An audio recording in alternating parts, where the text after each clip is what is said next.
Ako nang gidiretso nga imong balay diya sa Doña Luisa ibaligya ba ni tubag naman siya ngano nga baligya ba daw nga modo na yung pinakauna niyang balay unya si Hanilet naman daw kaugalingong balay dako daw. Kinumpirma ni Congressman Paulo Duterte matapos personal na makausap ang ama na hindi pabor si PRRD na ibenta ang bahay sa Davao. May question to sa balay. Yes, Oh. of course. Sir, Yeah. naabot na ba sa iya, sir, ang Ako siyang gipangutana po una ako lang siyang likay-likay kay kabalo man ka sa nasulod di ba nga medyo depressed.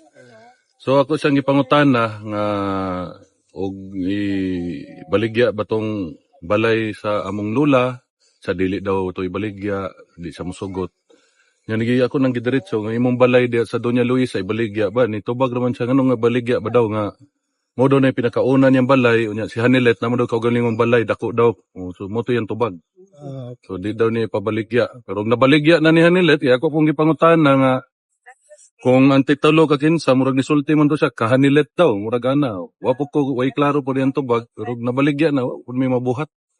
Kasi sa pagkakaron ang among inahan si mama namo ni sulti gyud nga og pohon og kaluyan sa Ginoo makagawa siya didto na siya papuyon sa balay namo. wow.